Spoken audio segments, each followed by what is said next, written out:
സംസ്ഥാനത്ത് വീണ്ടും T tick മർദ്ദനം. ബിലാസ്പൂർ എറണാകുളം എക്സ്പ്രസിലെ ടി ടി അരുൺകുമാറിനാണ് മർദ്ദനമേറ്റത്. ശുചീകരണ തൊഴിലാളിയാണ് ആക്രമിച്ചെന്നറിയുന്നു.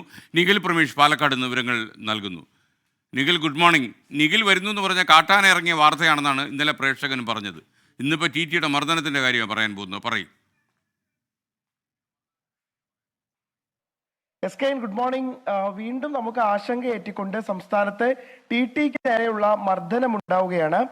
തുടർച്ചയായി വിനോദ് കുമാറിന്റെ സംഭവത്തിന് ശേഷം വലിയ രീതിയിൽ മലയാളികൾ ആശങ്കയിലായത് ഈ ടി ടിമാർക്ക്. നമുക്ക് ട്രെയിൻ യാത്ര എന്ന് പറയുമ്പോൾ ഏറ്റവും സുരക്ഷിതമായ ഒരു യാത്രയാണ്.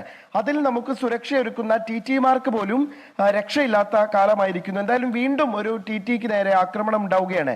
ഇന്നലെ വൈകിട്ട് ബിലാസ്പൂർ എറണാകുളം എക്സ്പ്രസിലെ ടി ടി കൊച്ചി സ്വദേശി അരുൺകുമാറിനാണ് മർദ്ദനമേറ്റത്. ഇതിലെ ഏറ്റവും വലിയൊരു വൈരുദ്ധ്യം റെയിൽവേയിലെ തന്നെ കരാർ ജോലിക്കാരനായ ശുചീകരണ തൊഴിലാളിയിൽ നിന്നാണ് മർദ്ദനമേറ്റത്. ബിലാസ്പൂർ സ്വദേശി റിമോൺ ഗ്രിത്തലാറാണ് ഈ 20 വയസ്സുകാരനാണ്. ഇയാളാണ് 34കാരനായിട്ടുള്ള ഈ ടി ടിയെ മർദ്ദിച്ചത്. അതിന്റെ കാരണമാണ് ഏറ്റവും ശ്രദ്ധേയം.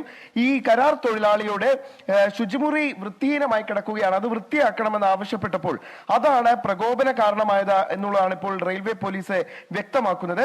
എന്തായാലും ഇതിന്റെ പേരിലാണ് ഇദ്ദേഹം ടി ടിയെ ആക്രമിച്ചത്. അരുൺകുമാറിന്റെ ചുണ്ട് പൊട്ടിയിട്ടുണ്ട്, ഇദ്ദേഹത്തിന്റെ കവിളത്തും മുറിവേറ്റിട്ടുണ്ട്. ഇന്നലെ വൈകിട്ട് 5:40 ട്രെയിൻ കോയമ്പത്തൂർ റെയിൽവേ സ്റ്റേഷനിൽ നിന്ന് പാലക്കാട്ടേക്ക് പുറപ്പെട്ടപ്പോഴാണ് ഈ സംഭവം ഉണ്ടാവുന്നത്.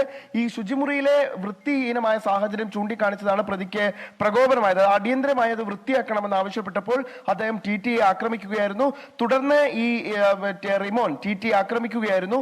ഇതിനുശേഷം പോത്തന്നൂർ റെയിൽവേ സ്റ്റേഷനിൽ ട്രെയിൻ നിർത്തി റിമോനെ അറസ്റ്റ് ചെയ്യുകയായിരുന്നു. പ്രതിയെ ഇപ്പോൾ കോയമ്പത്തൂർ RPF-നെ കൈമാറിയിരിക്കുകയാണ്. എന്തായാലും തുടർച്ചയായി ഇത്തരത്തിലുള്ള സംഭവങ്ങൾ ഉണ്ടാവുന്നത്, അതായത് ട്രെയിനുകളിൽ ടി ടിമാർക്ക് നേരെയുള്ള ആക്രമണത്തെ വളരെയധികം പ്രയാസത്തോടു കൂടിയാണ്, അത് അപലപനീയമാണ് എന്നുള്ളതാണ് ഇവരുടെ അസോസിയേഷൻ തന്നെ വ്യക്തമാക്കുന്നത്. കാരണം ട്രെയിനുകളിൽ സുരക്ഷിതമായി യാത്ര ചെയ്യുന്ന യാത്രക്കാർക്ക് സുരക്ഷ എടുക്കേണ്ട ആളുകൾക്ക് നേരെ ഇത്തരത്തിലുള്ള ഭീഷണി ഉണ്ടാകുമ്പോൾ അത്